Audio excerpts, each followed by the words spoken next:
podcast is not a monster story podcast. I'm reading two fictional short stories by published writers. The first story is called George, written by Shane Brown. Shane is the son of Larry Brown, the nationally renowned Southern writer from Oxford, Mississippi, who had several published books. Shane is he's making it on his own accord. He's got a publishing deal. I've met him. He is such a nice man, and met his mother and his family, and actually bought some ice cream from him. They have a dairy farm down in close to Oxford.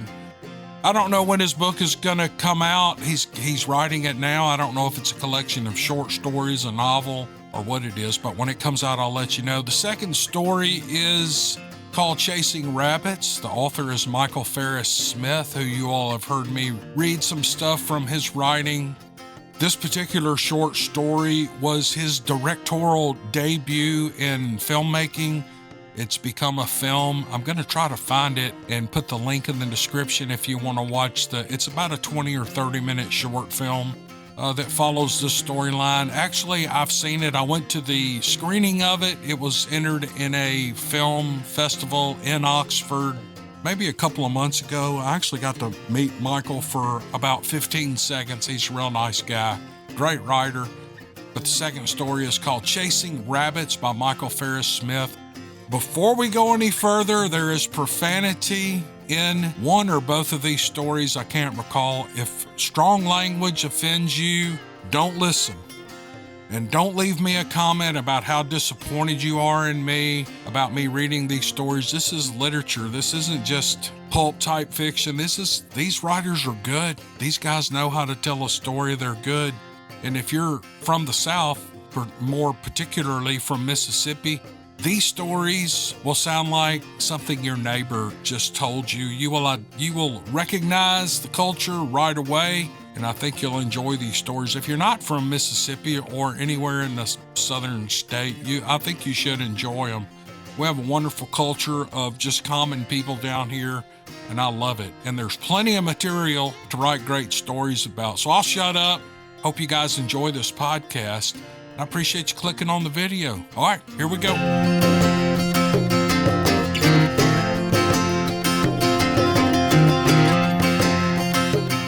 George by Shane Brown.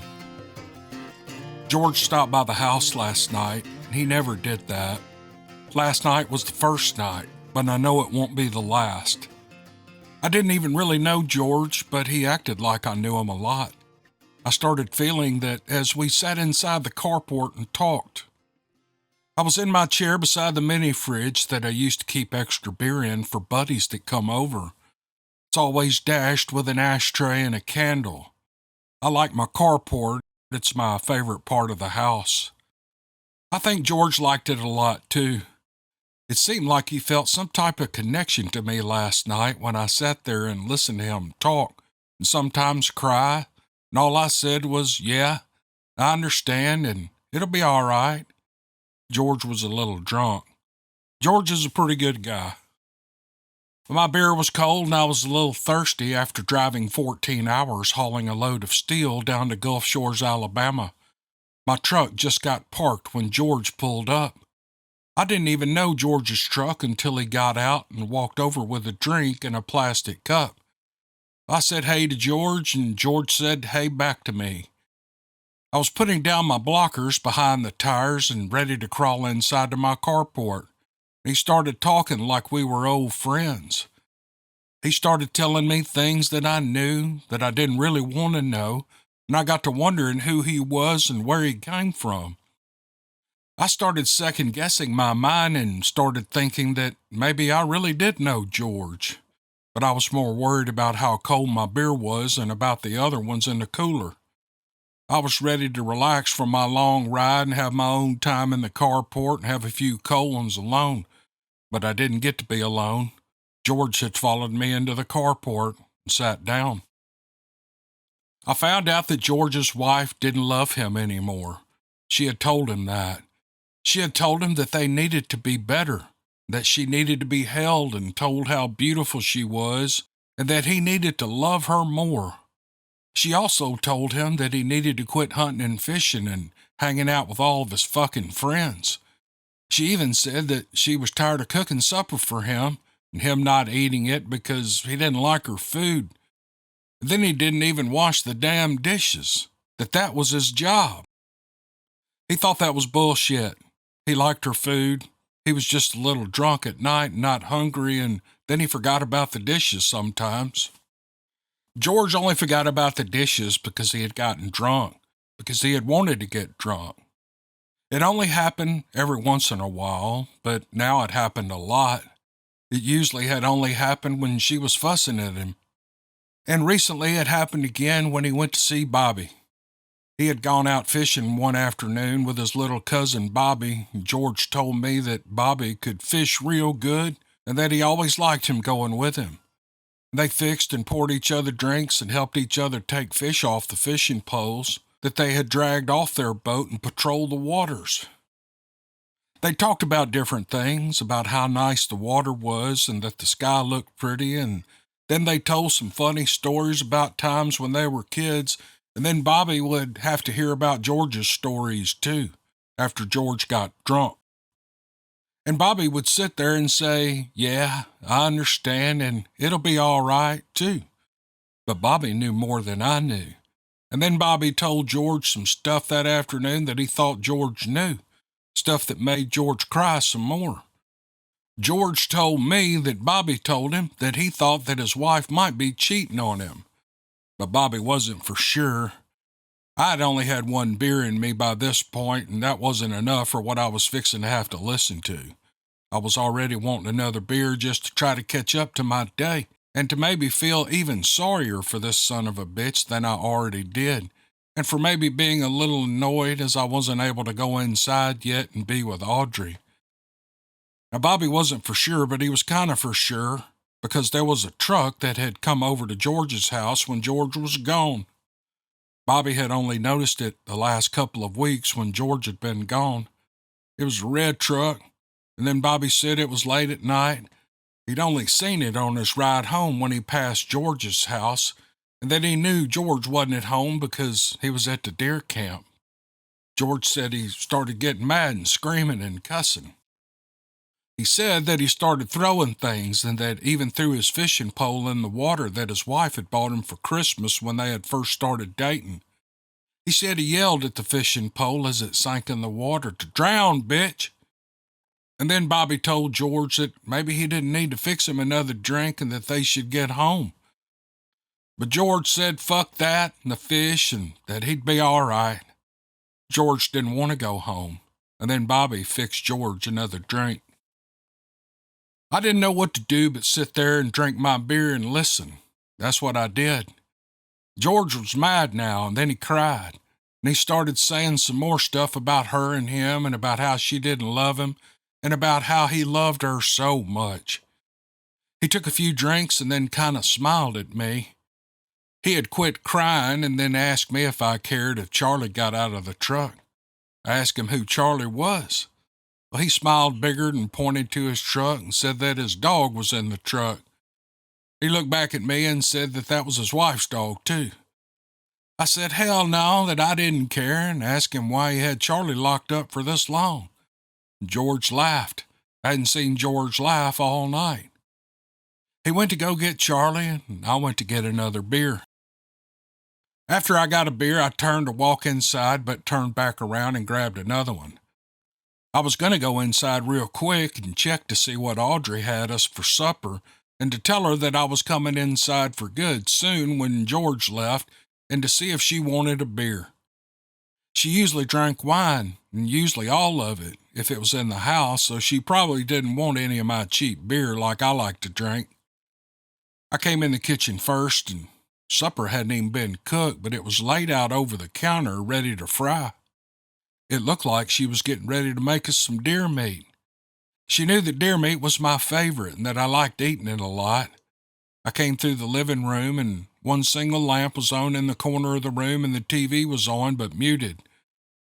She wasn't in the living room, so I kept down the hallway to our bedroom. I looked in there and she was propped up on the bed with an empty glass laying in her lap, and Her head was pointed down, and a cigarette was hanging out of her lips, and she was in a deep sleep. The cigarette had gone out, and I took it from her mouth and put it in my pocket.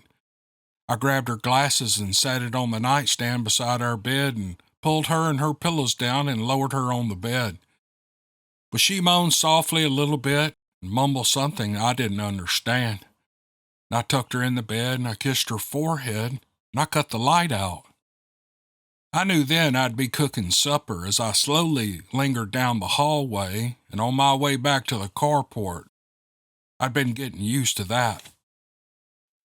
I started to make my way back outside, and I glanced through my kitchen window and I see George just standing in the carport beside the chair that I gave him to sit in. Well, he's holding Charlie like a mama would hold her newborn baby. A leash dangles from the dog's neck and George is dancing. He's shaking his hips and he kind of does half of a spin with his hips and his legs as he's looking down at Charlie and smiling and saying something to him. I turned up my beer and I finished it, and I threw it in the trash can and opened the one I had for Audrey. I turned it up and finished it too, and I started thinking that I already knew what was going to be for supper. I walked outside and grabbed another beer, and I smiled at George, and he's really smiling big at me. I could tell George was a little drunk and feeling pretty good. He asked me if I'd like to hold Charlie, and I told him I would later on. And then I sat down in my chair. George walked over next to me and leaned on the brick wall. He was smiling and holding and loving on Charlie and telling him that he was his best friend and that he didn't know what he would ever do without him or where he would be. Charlie looked scared to me, like he was saying for me to save him, but I didn't know how to save him, and Charlie didn't know how to save me. George laughed and smiled and then walked over to the chair I'd gotten for him and he sat down again. George's plastic cup was back full and I asked him what he was drinking. He told me it was 4 Roses with half a bit of Diet Coke. He sipped it after I asked and then he turned the rest of it up and he finished it. He put Charlie on the floor of the carport and started tangling his leash up in some twisted way around one of the arms of the chair. And I started to worry about Charlie. I'm thinking that it's maybe a knot that he has tied. Charlie just stared as I did. Hell, Charlie didn't care. I didn't either. George doesn't even know if he cares. George's truck is still running, and the diesel engine has been loud on our talk since he pulled up to my carport. I say something about the truck running. Well, he laughs and tells me he's sorry that it's been on, and asked if he needed to cut it off. I told him I didn't care. He said he'd been keeping the truck cranked for Charlie to stay warm while he's been talking, and he didn't want Charlie bothering anybody, and he had forgotten to cut it off when he got Charlie out. George got up to crank the truck off and to tell me that he was going to make another drink. I knew then that Charlie and I were fucked. George's truck was finally not making any noise. It's a lot quieter. And I'm hearing tree frogs and bugs trying to sing to us. It's one of my favorite sounds. They bring some kind of peace to me that I probably learned at a young age. I sat there and listened, and I enjoyed it. It's always a good moment that I enjoy, and I usually have that in my carport, what I wanted before George showed up. Then George starts back up talking again about his goddamn wife. I look at Charlie and he's looking at me and I'm feeling sorry for Charlie and this guy, but I've got my own too to worry about. I've got stuff I wouldn't tell him, stuff like why I ain't got fried deer meat for supper. It's stuff he don't even want to know about. It's stuff that makes me angry because I have worse problems than his fucking marriage. I wanted to scream at him and tell him to fuck off and get away, but I didn't. I can't, so I listened to him as he was fussing again. He told me about the money that he has to spend to buy his daughter a car, money that he doesn't have. And he told me that she's 16 now and that she has to have one. His wife wants one that's real nice for her, but George just wants one that runs, one that maybe has a nice radio. He told me he lost his job 3 weeks ago and he doesn't know if she'll get a car. George started crying again. I started drinking another beer and wondered if Audrey was going to wake up.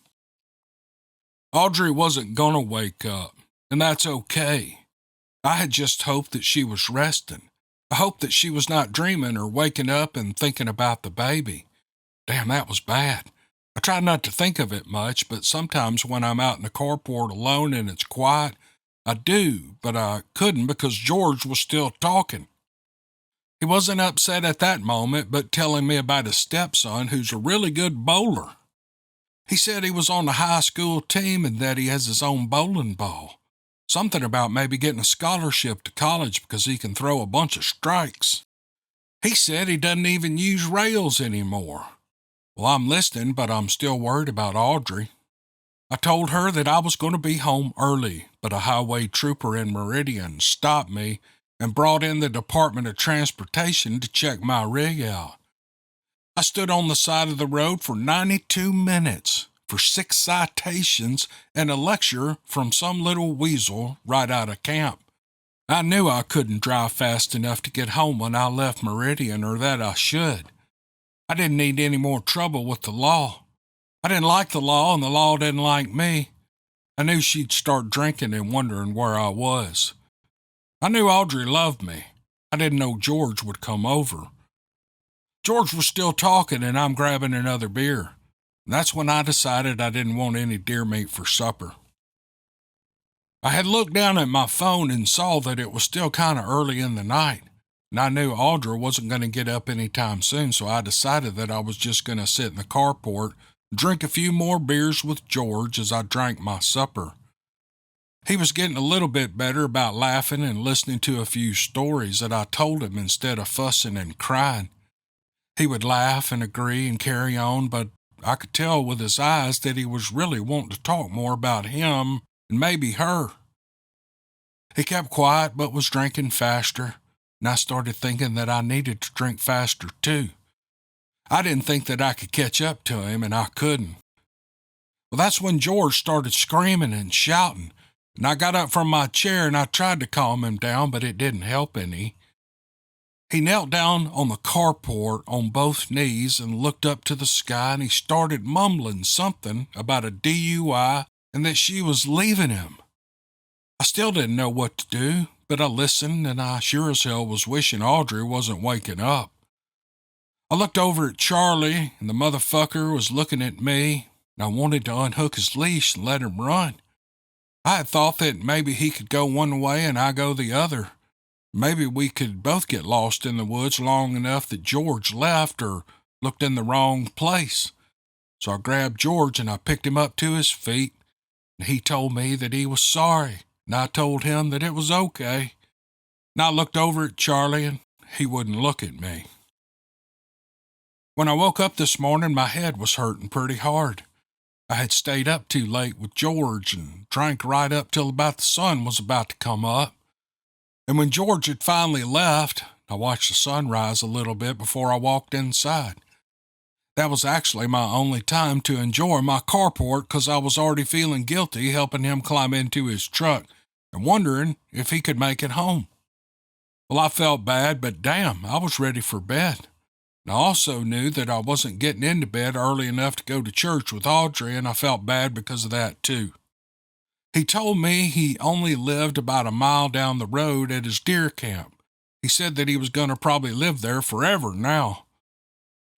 As I was laying in bed, I started feeling guilty for a lot of things.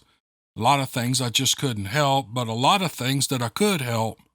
So I got up and got in the shower. I found a pot of coffee kind of warm that Audrey had left and put it in a thermos. And I got in my truck and I decided to drive to the cemetery while Audrey was at church.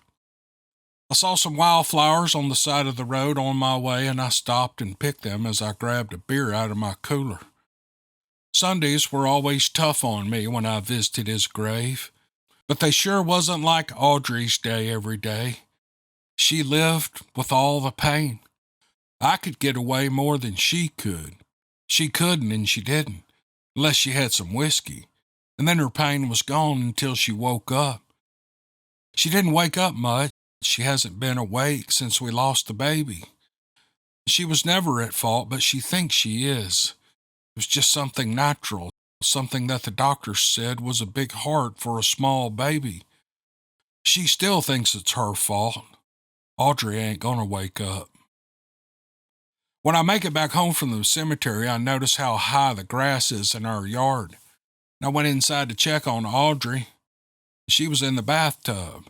I know she'll be in there for a while, and I tell her that I'm going to get on the lawnmower and cut the grass and fire up the grill later for some steaks for supper. She thanks me, and she tells me that she will see me after a while. Her voice through the door is softer than it should be. I know she's upset with me for not coming home early enough yesterday and not going to church today, but I knew if I get the grass cut real quick and hit the grill, then she would come out to the carport with some wine. And I like when she did that. It usually led to some good talks and laughter and eating some good food, and the sex after all that was amazing. Well, that's what we used to do, but we don't anymore. Not when Audrey doesn't wake up.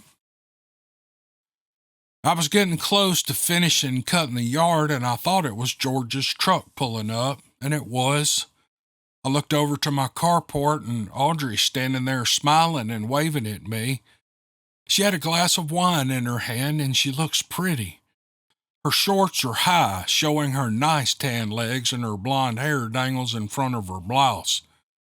I look back over across the yard, and George is walking up over the grass, and I'm about to finish up. I aim my lawnmower his way, and he stops. And I got up to George, and I shut the lawnmower off. He smiled and asked me what I was doing. And I laughed, and I told him that I was just trying to finish up some yard work before I hung out with Audrey and some steaks. He's standing in the tall grass and scratching at his knee as whiskey spills out of his plastic cup. He has socks up to his knees with flip-flops on. He has a plain white t-shirt on, and he's smiling like he was last night. I got off the lawnmower, and I walk inside the carport to grab a beer. George followed me into the carport and sat down, and I saw Charlie sitting on the dashboard of George's truck scratching at the windshield. I knew what I'd be eating for supper, and I knew then too that Charlie and I were fucked.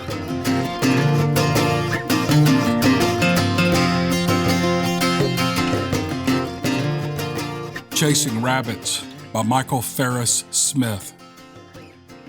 Rachel crawls out from under the bed. She takes her robe from the hook on the closet door. She had awakened in the middle of the night and heard the voices outside the house, then heard the back door forced open, and she slipped out of bed and onto the floor, scurrying under like an insect. She listened as they ransacked the kitchen and living room, their movements loud and uninhibited as they believed they were alone. After half an hour they left, but she hadn't moved, lying motionless, afraid to blink, her nose inches from the box spring. She eventually unclenched her jaw and relaxed. Then she slept, her body straight and still as if in a coffin. Now she moves toward the bedroom door in the gray morning light, wary of what she'll see on the other side. In the kitchen, the drawers are out and emptied onto the tile floor. The cabinet doors are ripped off the hinges. The kitchen table and chairs are overturned. The refrigerator door is open and its few contents splattered onto the wreckage. Ketchup and salad dressing and leftover spaghetti. In the living room, a knife has ripped the cushions of the sofa, and the recliner and small chunks of foam litter the room like dirty snow. Picture frames and lamps are broken, and the television and VCR are gone.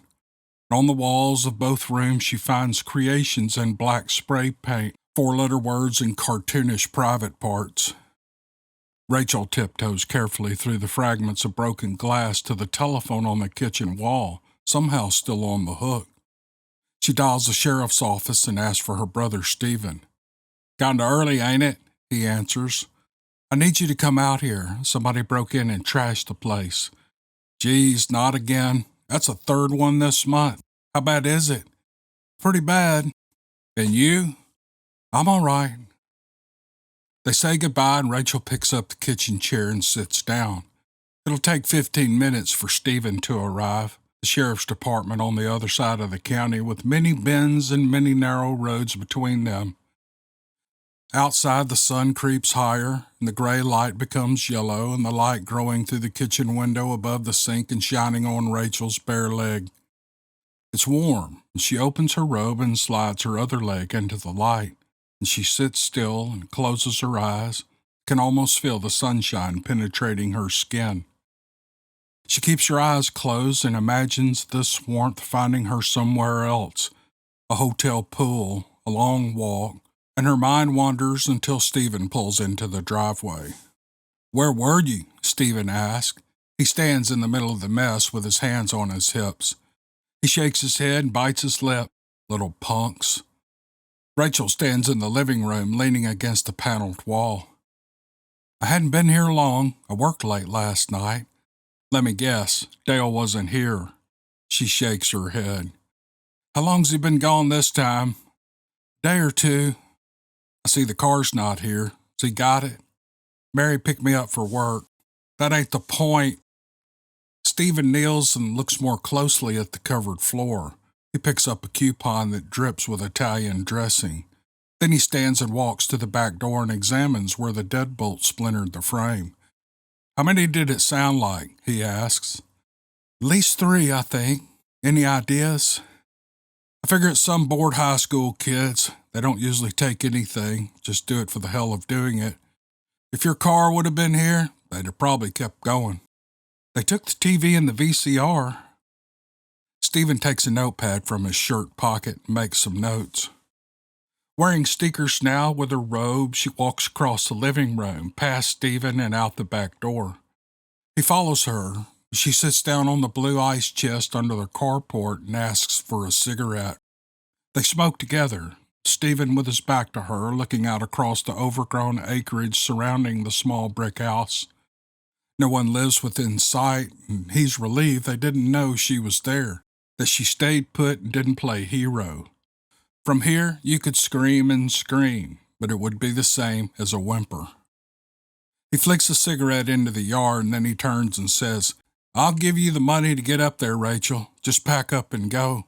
Mom has told you 100 times you could stay with her for a while." "I know." "Then go. This afternoon. Take the bus. When Dale gets back, I'll come out here and take the car from him, and me and the kids will clean up." "I'll think about it." "My God, Rachel," he says. "Don't my God me, Stephen. I said I'd think about it. Let me have another cigarette. Mine are lost in there." He gives her another and takes one for himself. The morning is cool and clear and quiet. They had grown up with mornings like these. Their mothers helped them make sandwiches, and they walked across the damp fields to the woods and down to the stream. Stephen took a hatchet. They built forts and later skipped rocks as they waited for the day to warm up. Then they stepped into the spring-fed water, wading downstream to where their feet came out from under them, and they dove for the bottom, grabbed a clump of mud, and hurried up with it dripping between their fingers to prove they'd made it all the way down. Now the fields are overgrown, and on Sunday afternoon, Rachel had gone into the woods and looked for the path to the stream, but it was also gone. And so was their mother, living with a man neither of them have ever seen somewhere in Ohio. "What's Dale up to this time?" Stephen asks. Rachel shrugs, the robe falling from her shoulder. She gives it a tug and says, "He's been talking with this guy over at Hattiesburg about buying and selling buffalo. It's supposed to be the new hamburger." "A buffalo farm, huh? Will this be like the llama farm he had out here in the backyard?" "At least he's trying." "Trying is working, not running all over the place digging for gold." Rachel stands from the cooler, sighs, and doesn't know what to say about Dale, or about the mess inside, or about anything. "I need to clean up," she says instead. "I get off at 4 and me and the boys will come out and help. You got to work today?" "Tonight."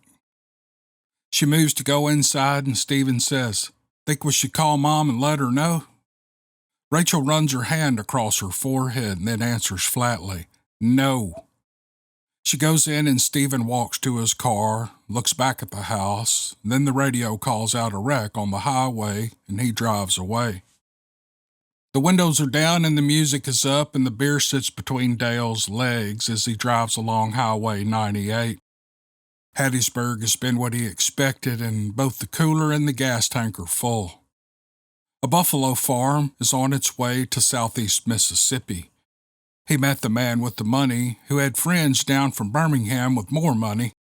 They piled into a pickup truck and drove into the Forest County countryside and saw the acreage, met with the men who would tend the herd, walked around with their hands on their hips. Dale couldn't afford what they were asking, but he talked like he could. So the men with the money bought his dinner and drinks, and later he danced with a redhead and then a brunette, and shook hands firmly, almost believe he was the big shot he pretended to be. When they left the last bar at 2 a.m, he lifted the $20 bill that was left for the tip, and that gave him money for gas and beer for the ride home. He slept in the back seat of the small Nissan at the city park and awakened with a terrible catch in his neck. With cigarettes and tacos and a clear highway later, the day seems to open its arms, and going home empty-handed is an afterthought. He finishes a beer and tosses a can out of the window. The styrofoam cooler sits on the passenger seat. He takes another from it. He looks around at the inside of the car and thinks he might stop, give it a vacuum, maybe even wash it, give Rachel something to smile about. Along the side of the highway, old men sell watermelons and peanuts and sweet potatoes out of the back of their trucks. He waves to them as he passes, wonders what kind of money they make, wonders if any of them need a partner. He hasn't held a job since the textile plant laid him off, but Dale, unlike the others who set small fires and tosses rocks through windows on their last day of work, wasn't upset by it. He figured the severance pay was good enough and would give him time to think, to figure out how to work less and make more. All he needed was a catchy phrase on a t-shirt or a gadget that no housewife could live without. He'd been thinking now for almost 3 years, and the best he'd done was a booth each year at the county fair selling giant pandas, which he didn't like because he didn't make enough to hire someone to do the actual work. He was smart enough to know Rachel never complained as much as she wanted. They live in her mother's house, square and small and free. The Nissan is Rachel's, passed down from Stephen. Dale keeps the grass mowed and the dishes washed. Her uncle bush hogs the 20 acres twice a year. Every once in a while he cooks dinner, and if she wants more out of him, she hasn't said it, or at least she hasn't said it loud enough. He anticipates the day when he can tell her to quit her waitress job at the truck stop and that we're moving up in the world. How about a weekend in Gulf Shores to celebrate? He tosses another empty can out the window. The men from Birmingham said he needed $20,000 to get a piece of the herd. Said he could turn around and make twice that once the buffalo matured and went on the market. And then you were set. Turn it over and watch the money grow. You have to spend money to make money, they told him. Heck, everybody knows that, Dale said and laughed big. But they might as well have asked for millions, as the $20 Dale swiped at the bar was it, anywhere. A few miles down the road, he passes another old man with another pickup truck, and in the back of it sit giant Winnie the Poohs. Dale slows to get a closer look at the huge yellow heads, as bigger than his white-faced pandas. The old man waves, and Dale shakes his finger at him, and then yells out the window, "Don't even think about bringing your tail to the fair." Rachel rests on the shredded sofa, still in her robe, her forehead moist with sweat. She salvaged little from the kitchen floor and emptied what was left in the refrigerator into a garbage bag. The cabinet doors were ruined and they lay in a pile by the side of the road. The tile floor was mopped and the living room vacuumed. She tried to scrub a 3-foot middle finger off the kitchen wall, but the black paint only smeared and formed a circle of gray clouds, hollow in the center. She will need paint for the kitchen. She doesn't know what for the wood panels of the living room. There won't be money to replace an entire wall. She's happy the television is gone, and she wonders what Dale will do now. The place still stinks, so she gets up and opens the windows. It smells like urine, but she checked the carpet for damp spots and found nothing. She hopes Dale will show up before she has to go to work and help move the furniture out to the road. She found her cigarettes, and she lights one as she gazes out of the kitchen window. The grass high and healthy across the fields through the summer has been dry. She leans on the counter, wonders where the smell is coming from. She envies the people who did this, the young, careless voices that scared her underneath the bed while they raged with careless intentions. She tried to remember what it was like to not give a damn. She wanted to not give a damn right now, like Dale. She knew that he would walk in the door, shrug his shoulders, and say it ain't so bad. Say, why don't we cook out tonight? Say we need to go to the pawn shop and get another TV. And she'd go along with it. She figures it'll be weeks before the four-letter words are painted over.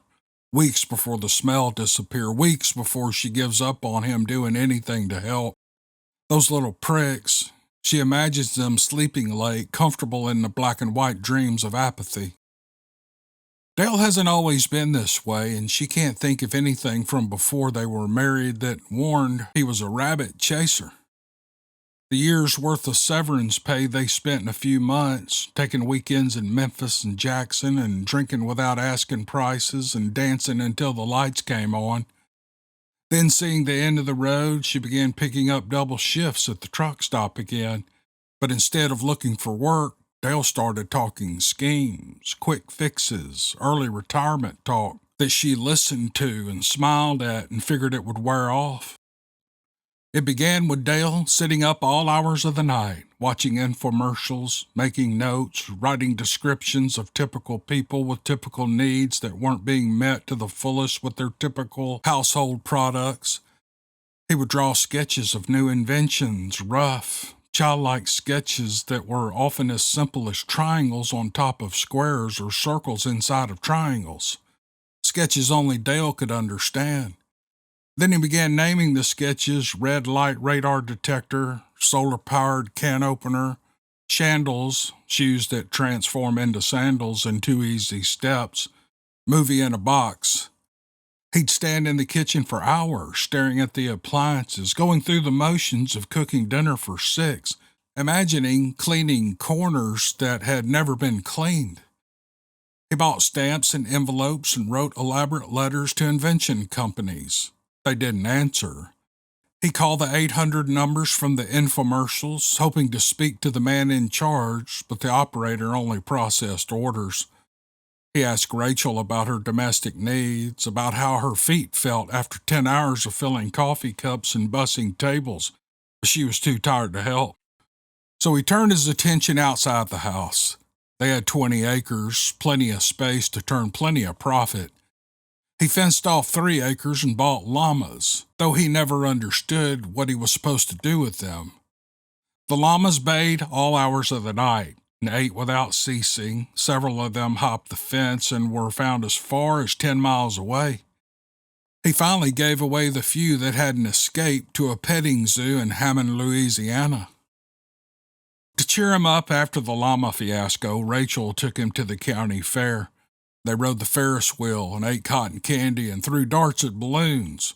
But all Dale could say during the evening was, "Why couldn't I have been the guy who thought up fairs?" The next year, he set up a giant panda booth, and he discovered people love giant pandas, but the fair is only a month out of the year, which returned him quickly to nowhere. "Buffalo, buffalo," Rachel says and laughs. She doesn't understand why Dale needs the big score. He never says what he might do if he hits. She figures they will live right where they live, know the people they already know, maybe eat better, build a pool, drive faster. Stephen has been after her for the last year to leave him and sell the house, go to Ohio and stay with Mom. Do your own thinking. Get away from this sorry piece of you-know-what. But she doesn't want to think or leave, and something inside her can't help but smile when a new idea pops into Dale's head, like a child entertained by a burning match. She drops her cigarette into the sink and walks into the bedroom, kicks off her sneakers and drops her robe. She looks into the closet and doesn't like anything. And she looks around the room and doesn't like anything. Her naked body looks back at her in the mirror. It doesn't like anything either. She puts her robe back on, and from the nightstand drawer, she takes out the house insurance policy, 2 credit cards she keeps hidden from Dale, and a small photo album. She picks her purse up from the floor, then she walks back into the kitchen and lights another cigarette. She stands in the house she has known as a child, as a teenager, as an adult, but she's like a ghost in a ghost town. And it surprises her how easy it is to walk over to the shredded sofa and drop a lit cigarette. Rachel sits on the ground by the road, leaning against the mailbox post. She watches the fire through the windows as it spreads from the sofa to the carpet and begins to crawl up the walls of the living room. Smoke seeps from underneath the closed windows in a slow exhale. It isn't long before the flames spread to the other rooms of the house, the kitchen to her left, the bedroom and the bathroom to her right. More smoke drifts out and up, and she watches it trail away into the clear morning sky. She stretches her legs out, unties the robe, and lets it fall open. She hopes the road will remain quiet, that the distant neighbors are all at work so that she can watch it burn to the ground. In a few minutes, the roof of the living room caves in, and a gust of black smoke shoots up through the burning hole. That'll do it, she thinks. Somebody will see that, know it isn't trash burning. The flames grow, and a breeze brings its warmth to her bare skin, and she closes her eyes again and imagines lying next to a hotel pool. Kids flapping in the shallow end, mothers reading, tan stranger asking if she wants a beer from his cooler. She hears a car coming, and she closes the robe and stands. She sticks her purse in the mailbox and then prepares herself to appear frantic. But there is no need, as the car is her own, Dale making his way home. He stops next to the road and hurries out of the car and over to Rachel and says, "Are you all right?" She nods. "What happened? Have you called the fire department?" "It's okay, Dale. How'd it go in Hattiesburg?" He looks at the house and then back at her, and he grabs her firmly by the shoulders.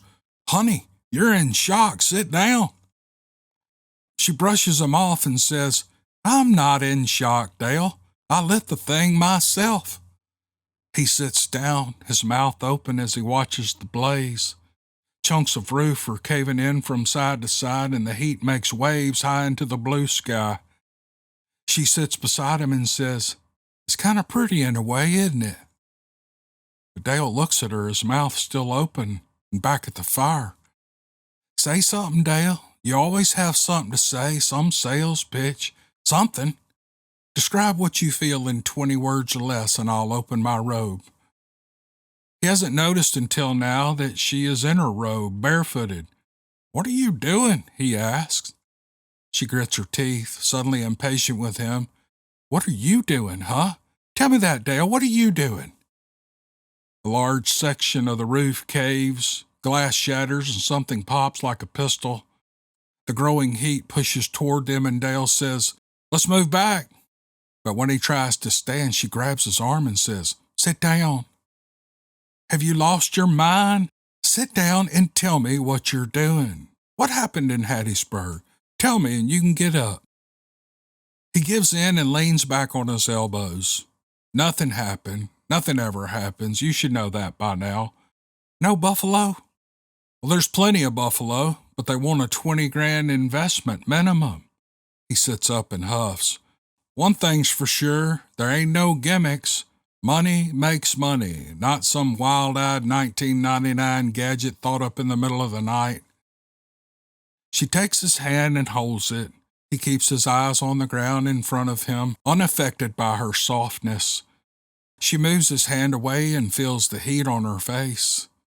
She will call Stephen and ask him to keep quiet about the break-in. She'll give Dale the money once the insurance pays for the house. Then she'll sell the land and they'll move close to the buffalo so they can keep an eye on their investment. Maybe even help with the herd, whatever that means. They will buy a house of their own with an alarm system, and she'll get a job and he'll get a job in case there's a buffalo plague. This will be part of the deal. This is her plan, and it comes to her simply as if someone had handed it to her on a note card. If nothing else, she thinks it will be something different. She will tell him about it, but not now. She stands and takes his hand and leads him around the snapping fire behind the house and into the tall grass in the shade of a cluster of pine trees. She takes off her robe and lays it on the ground. Then she brings him down with her, and the wind blows smoke across them. And Dale raises his head and says, "I think I hear a siren." And then she puts her hand over his mouth and tells him to stop talking.